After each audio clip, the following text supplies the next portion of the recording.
Dans toute société, les actes individuels ne peuvent être totalement dissociés du contexte institutionnel dans lequel ils se produisent. Une nation mature ne se limite pas à condamner les conséquences. Elle cherche également à comprendre les causes profondes qui les ont rendues possibles. L'affaire impliquant 2 soldats des forces armées d'Haïti accusés du vol de 4 sacs de sucre soulève ainsi des questions qui dépassent largement le simple cadre disciplinaire. Derrière ce fait divers se dessinent les réalités plus larges de la précarité et de la faiblesse institutionnelle. Vendredi 6 juin 2026, les forces armées d'Haïti ont organisé une cérémonie publique au Champ de Mars pour dégrader et révoquer 2 soldats. Le geste est irréprochable dans sa forme. Personne ne peut défendre le vol commis par un militaire en service. Mais si l'on s'arrête à la condamnation sans chercher à comprendre ce qui a produit cette situation, on se contente d'un spectacle. La vraie question n'est pas de savoir si ces 2 hommes méritaient d'être sanctionnés. La vraie question est comment une institution militaire en est-elle arrivée là? Comment des hommes en uniforme censés incarner l'autorité de l'État et garantir la sécurité de la population peuvent-ils en venir à voler 4 sacs de sucre? Un soldat des FADH perçoit un salaire qui ne suffit pas à couvrir un loyer, à nourrir ses enfants, à payer l'école.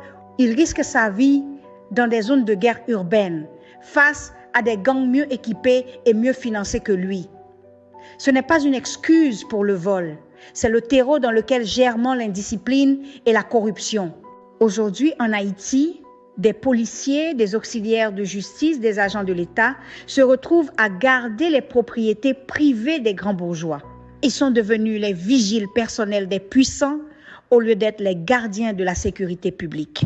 Tant que le policier et le soldat haïtien seront traités en parents pauvres de la République, mal payés, mal équipés, mal logés, méprisés, l'institution ne pourra jamais s'élever au niveau d'une véritable force publique. Et l'état de droit restera une aspiration, jamais une réalité. Des millions de dollars ont été et continuent d'être injectés pour financer des forces de sécurité étrangères, mercenaires privés ou missions multinationales, pendant que les soldats et policiers haïtiens peinent à survivre. L'argent existe. La volonté politique, elle, fait défaut. Ce n'est pas la pauvreté du pays qui explique tout. C'est la mauvaise gouvernance, la mauvaise gestion et l'impunité qui ont pris résidence dans les institutions. Ce sont les dirigeants qui n'ont jamais eu la volonté sérieuse de construire un État capable de se tenir debout par lui-même. La mise en scène publique de leur dégradation avec drapeaux arrachés et insignes retirés devant les caméras révèle une institution qui préfère montrer sa fermeté vers le bas plutôt que d'interroger les responsabilités vers le haut. Ce que ce geste dit en réalité, c'est que l'État sait punir le plus faible. Comment demander à un homme humilié, sous-payé et méprisé par ses propres institutions de défendre la nation avec honneur et intégrité? Un État qui traite ses soldats et ses policiers comme des parias se regarde dans un miroir brisé. La discipline est indispensable à toute institution militaire. Mais une nation ne se renforce pas uniquement en sanctionnant ses soldats.